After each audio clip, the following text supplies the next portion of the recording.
लखनऊ पहुंची जूनियर विश्व कप की ट्रॉफी स्वागत समारोह में सीएम योगी हुए शामिल। ये स्वर्णिम इतिहास का स्मरण कराने वाला क्षण। मंत्री जसवंत सैनी ने वंदे मातरम को भारत का गौरव बताया। दिल्ली ब्लास्ट पर मृतकों के प्रति जताया शोक। अखिलेश यादव के आरोपों को दिया आदतन आरोप करार।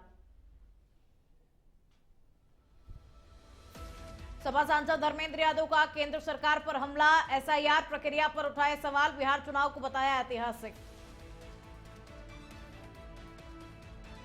दिल्ली धमाके में श्रावस्ती के दिनेश मिश्रा की मौत। परिवार को फोन पर मिली आपात सूचना। अस्पताल पहुंचने से पहले ही दम तोड़ा।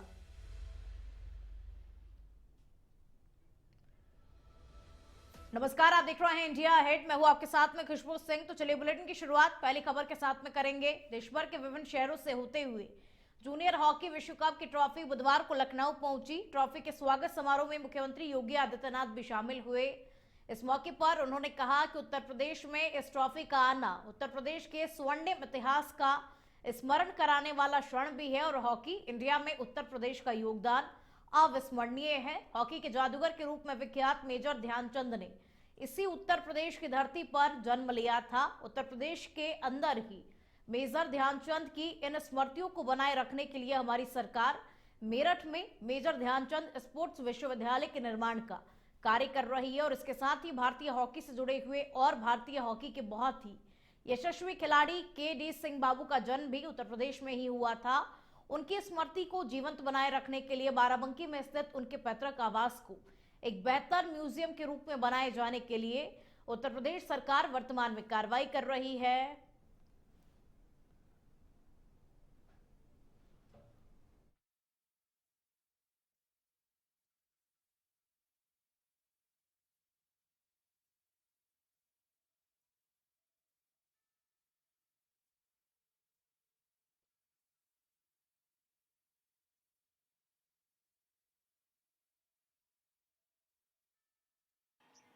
HIF हॉकी जूनियर विश्व कप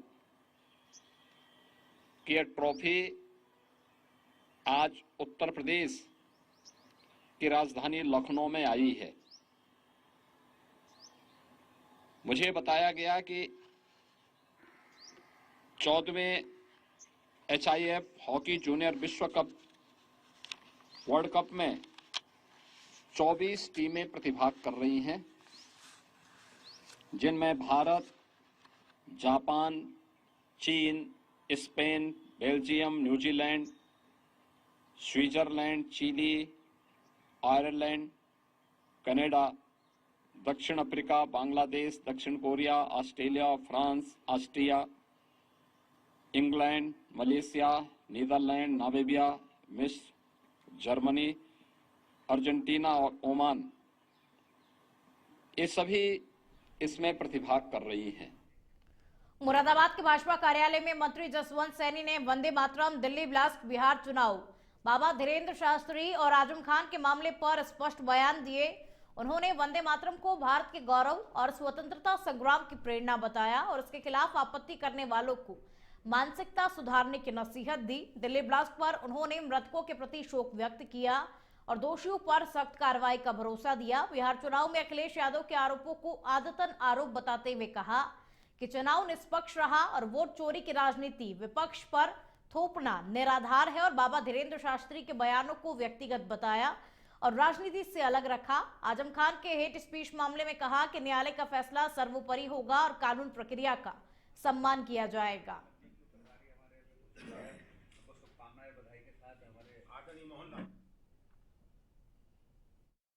जिनकी मानसिकता दूषित है, मैं उन्हें कहूँगा अपनी मानसिकता को सुधारें।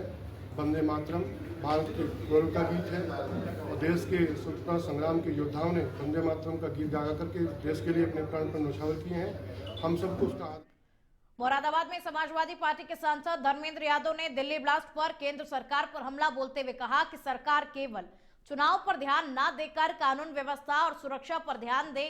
उन्होंने एसआईआर की प्रक्रिया पर भी सवाल उठाते हुए इसे वोट चोरी का हथकंडा बताया और कहा कि घुसपैठियों का मामला केंद्र सरकार की जिम्मेदारी है और यादव ने बिहार चुनाव को ऐतिहासिक बताते हुए तेजस्वी यादव की मुख्यमंत्री बनने की संभावना जताई। उन्होंने वंदे मातरम और कानून व्यवस्था पर भी चर्चा करते हुए कहा और साथ ही भाजपा नेताओं पर निशाना भी साधा। और इसके साथ में उन्होंने कहा कि विकास, रोजगार और महंगाई जैसे मुद्दों पर ध्यान देना चाहिए, न कि समाज को बांटने वाले विवाद पैदा करने पर।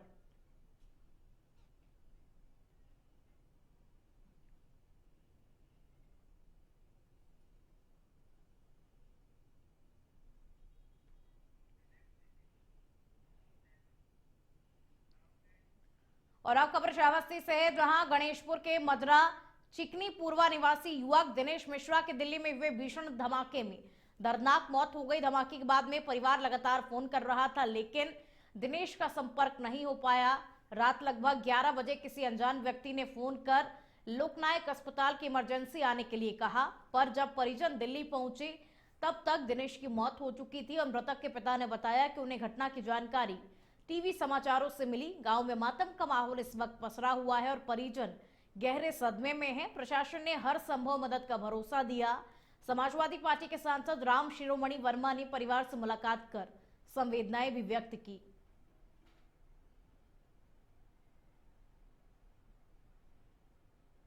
बहुत बड़ी घटना है।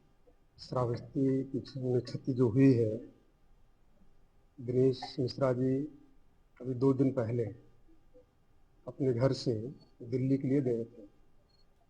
ये नहीं पता था कि इतनी बड़ी घटना दिल्ली में हो जाएगी, लेकिन उस परिस्थिति में जब घटना घटी तो दिनेश कुमार जी भी को काफ़ी गंभीर चोटें आईं और तुरंत उस ब्लास्ट में उनकी डेथ हो गई। और अब खबर लखनऊ से है, जहां दिल्ली में हुए ब्लास्ट के बाद में हाई अलर्ट घोषित कर दिया गया है। सुरक्षा एजेंसियां पूरी तरीके से सतर्क मोड में है। मॉल, बाजारों व भीड़भाड़ वाले इलाकों में सघन चेकिंग अभियान चलाया जा रहा है। क्राउन मॉल में पूर्वी अपर पुलिस उपायुक्त के नेतृत्व में एसीपी विभूति खंड प्रभारी निरीक्षक बीबीडी और चिन्हट पुलिस बल के साथ में गहन जांच पड़ताल की गई। बम डिस्पोजल स्क्वाड और डॉग स्क्वाड टीम ने भी सर्चिंग की। संदिग्ध व्यक्तियों और वस्तुओं की जांच पड़ताल भी की जा रही है। पुलिस ने सुरक्षा गार्डों को सतर्क रहने के निर्देश भी दे दिए हैं और जनता से अफवाहों पर ध्यान न देने की अपील की गई है। राजधानी में सुरक्षा के पुख्ता इंतजाम कर दिए गए हैं।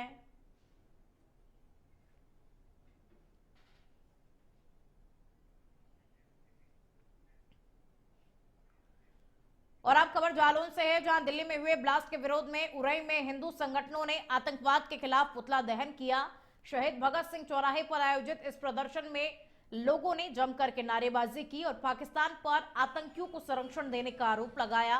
प्रदर्शनकारियों ने दिल्ली ब्लास्ट की जांच कर दोषियों को फांसी देने की मांग की। पुतला दहन के दौरान स्थानीय लोगों की भीड़ ने सक्रिय रूप से हिस्सा लिया और आतंकवाद के खिलाफ संदेश दिया।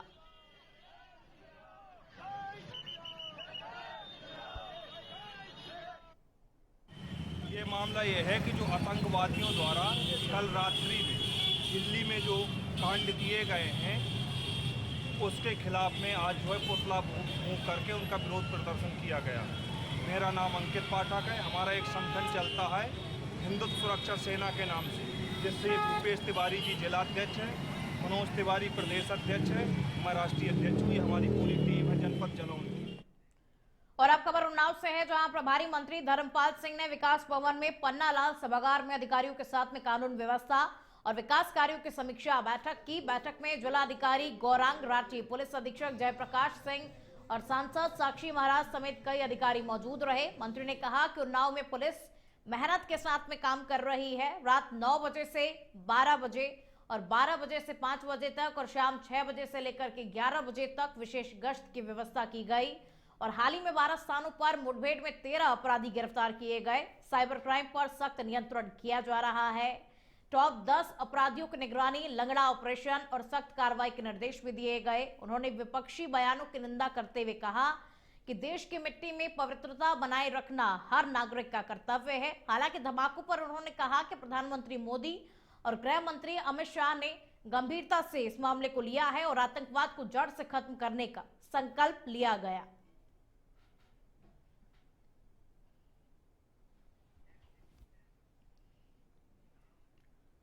सोनभद्र पुलिस ने डीआर ड्रीम्स होटल रॉबर्ट्सगंज में साइबर जागरूकता, यातायात नियम और मिशन शक्ति विषय पर भव्य जन जागरूकता कार्यक्रम आयोजित किया। पुलिस अधीक्षक अभिषेक वर्मा के नेतृत्व में कार्यक्रम में छात्र छात्राएं, अध्यापक, पत्रकार, उद्यमी और नागरिकों ने भाग लिया। कार्यक्रम को यूट्यूब पर लाइव प्रसारित किया गया, जिससे लोग ऑनलाइन भी जुड़ सके। पुलिस महानिदेशक वीके सिंह और अपर पुलिस महानिदेशक पीयूष मोडिया ने वीडियो कॉन्फ्रेंसिंग के माध्यम से साइबर सुरक्षा, ओटीपी गोपनीयता, संदिग्ध लिंक में सावधानी और हेल्पलाइन 1930 पर सूचना देने की सलाह दी। छात्रों ने साइबर फ्रॉड, यातायात सुरक्षा और नारी सशक्तिकरण पर नाटक, गीत, पोस्टर और लघु फिल्में प्रस्तुत की। National cyber expert Amit Dubey ने link fraud, e commerce fraud और मोबाइल सुरक्षा के उपाय भी बताए। पुलिस अधिकारियों ने जागरूकता, यातायात नियमों का पालन और मिशन शक्ति के महत्व पर जोर दिया। कार्यक्रम का उद्देश्य सुरक्षित डिजिटल व्यवहार, सड़क सुरक्षा, महिलाओं के सशक्तिकरण के लिए नागरिकों को प्रेरित करना था।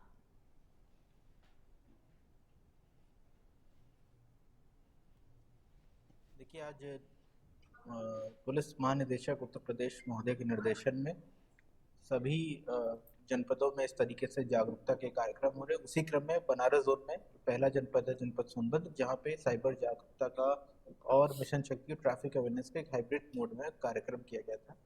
इसमें हमारे साइबर एक्सपर्ट अमित दुबे जी ने पार्टिसिपेट किया और बहुत संख्या में यहाँ पे कॉलेज स्टूडेंट्स, लॉयर्स, डॉक्टर्स, विभिन्न सोसाइटी के लोगों ने इसमें पार्टिसिपेट किया। उनको साइबर जो फील्ड है उस पर कैसे उनको बचाव करना है, किस तरीके से अलग अलग स्कैम से बचना है, उसके बारे में उपाय बताए गए। और मैं भी जनता से यही अपेक्षा रखता हूँ कि जो आज यहाँ पे उपाय बताए गए हैं वो जा करके उसको भी लोगों को अपने घर में, अपने संबंधियों को बताए जा करके। आज हमारे वर्चुअल माध्यम से इसमें पुलिस महानिदेशक cyber crime Shri B K Singh sir और ADG Banaras zone sir virtual माध्यम से जुड़े थे। और साथ ही साथ इसमें मैं ये भी बताना चाहूँगा, जो प्रोग्राम आज यहाँ पे चल रहा है ये हमारे जनपद के जितने भी सर्किल मुख्यालय के थानों हैं वहाँ पे भी इसका ब्रॉडकास्ट किया गया। यूट्यूब के माध्यम से भी कई हजार लोगों ने इस कार्यक्रम को लाइव देखा। तो बहुत अच्छा कार्यक्रम किया गया और आगे भी इस तरीके से जागरूकता के कार्यक्रम। जहां सारा गांव से गिरवी रखी जमीन का विवाद सामने आया, जहां साहूकार ने दलित महिला की जमीन धोखे से अपने नाम कराई। महिला ने इकरा नामे की जगह बेनामा बनाने का आरोप लगाया। पेट्रोल की बोतल लेकर पीड़िता जिला अधिकारी कार्यालय पहुंची, जिससे वहां हड़कंप मच गया। इस दौरान फोन पर रमाला थाने के इंस्पेक्टर ने महिला को ड्रामेबाज कहकर के डराने की कोशिश की। अपर जिला अधिकारी ने महिला को न्याय दिलाने का आश्वासन भी दिया।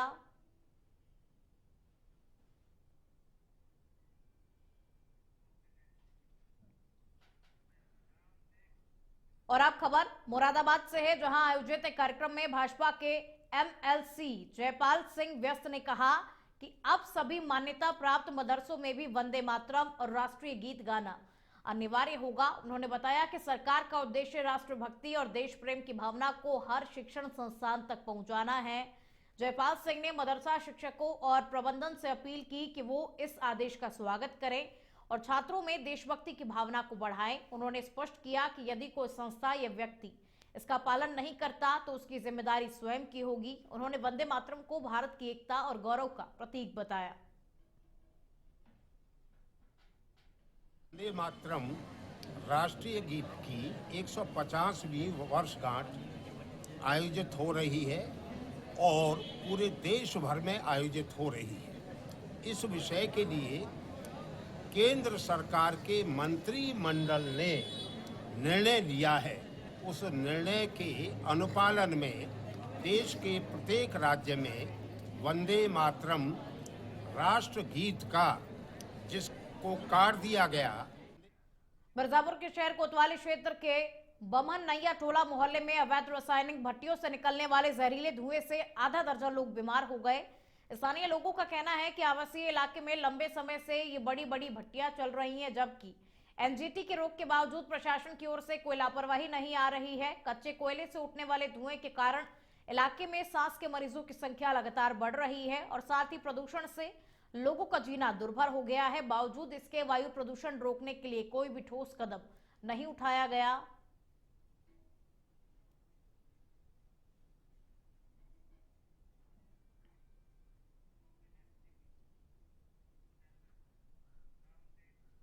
मथुरा के बलदेव में विश्व प्रसिद्ध प्रेमानंद महाराज पहुंचे, जहां उन्हें दाऊजी महाराज के मंदिर में विधि विधान से पूजा अर्चना कर आशीर्वाद लिया। प्रेमानंद महाराज के आगमन की खबर मिलते ही बड़ी संख्या में ग्रामीण दाऊजी मंदिर पहुंचे, उनके दर्शन किए और इस दौरान श्रद्धालुओं ने राधे राधे के जयकारों से पूरा मंदिर परिसर भक्तिमय कर दिया।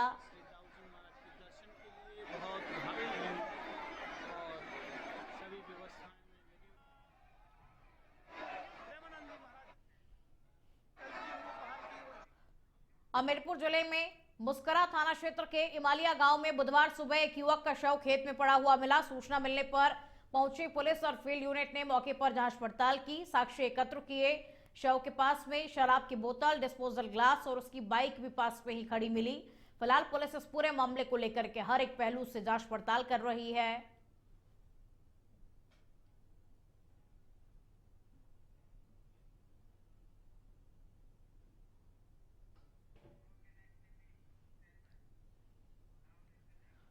जालौन के जिला मजिस्ट्रेट राजेश कुमार पांडे को राष्ट्रपति द्रौपदी मुर्मू द्वारा जल संरक्षण और जन भागीदारी के क्षेत्र में उनके योगदान के लिए जल संचय जन भागीदारी 1.0 अवार्ड से सम्मानित किया जाएगा। यह पुरस्कार नई दिल्ली के विज्ञान भवन में 18 नवंबर को आयोजित कार्यक्रम के दौरान दिया जाएगा। डीएम राजेश कुमार पांडे ने अपने नेतृत्व में जल संरक्षण और सामुदायिक सहभागिता के ऐसे प्रयास किए हैं जो पूरे जनपद के लिए एक राष्ट्रीय उदाहरण बनकर के सामने आए हैं।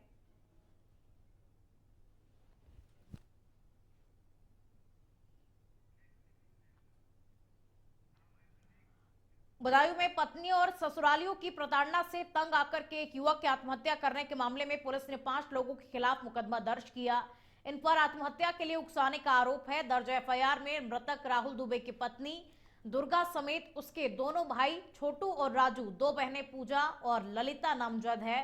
ये तहरीर सदर कोतवाली क्षेत्र के मोहल्ला कटरा ब्रह्मपुर निवासी कृष्णा देवी ने दी है, जो कि मृतक राहुल दुबे की मां है। और जानकारी के अनुसार राहुल की पत्नी दुर्गा, जो मोहल्ला अकबराबाद कोतवाली सह सवान निवासी डालचंद्र दीक्षित की पुत्री है, और अन्य आरोपियों ने राहुल को लगातार प्रताड़ित किया। पत्नी ने उसके खिलाफ दिल्ली में झूठी पुलिस शिकायत दर्ज कराई और सुलह के नाम पर 7 लाख रुपए की मांग भी की। अन्य आरोप भी राहुल पर दिल्ली आकर रहने का दबाव धमकाते थे अन्य लोग, और इन्हीं प्रताड़नाओं से तंग आकर के राहुल ने सोमवार रात को करीब 1 बजे फांसी लगा करके आत्महत्या कर ली। राहुल ने आत्महत्या से पहले अपने मोबाइल में कुछ ऑडियो रिकॉर्ड किए, जिसमें उन ऑडियो को उसने सोशल मीडिया पर साझा भी किया, और इन ऑडियो में उसने अपनी मौत का जिम्मेदार पत्नी समेत ससुराल वालों को ठहराया। सदर कोतवाली एसएचओ संजय कुमार ने बताया कि मुकदमा दर्ज कर लिया गया है और नामजद आरोपियों की तलाश की जा रही है। मेरे भाई की 2 साल 3 साल पहले शादी हुई थी, जिसमें कि इसकी बीवी चाहती थी कि वो दिल्ली आके रहे, दिल्ली के लिए फोर्स करती थी कि दिल्ली आके रहो। मेरा भाई ने सीधे बोल दिया कि भाई मैं अपनी फैमिली के साथ रहूंगा, दिल्ली नहीं रहूंगा, मैं यहाँ गाड़ी चलाता था, जागरण पार्टी करता था, अपना यहीं रहना। वो फोर्स करती थी कि दिल्ली आके रहो। उसने मना कर दिया तो कह रही मुझसे तलाक ले लो, मुझे 7 लाख रुपए दे दो। मेरे भाई के पास बजट नहीं था भाई, उसने बोला कि 3 लाख रुपए मुझसे ले लो और भाई फैसला कर लो, मैं दिल्ली नहीं रह पाऊंगा, क्योंकि इसके दिल्ली में इसके भाई बहनोई जो है अफीम का काम करते हैं, 2 नंबर का काम करते हैं। ये भी उसी लाइन में डालना चाह रही थी उसको। बुलेटिन में फिलहाल इतना ही। देखते रहिए इंडिया हेड। नमस्कार।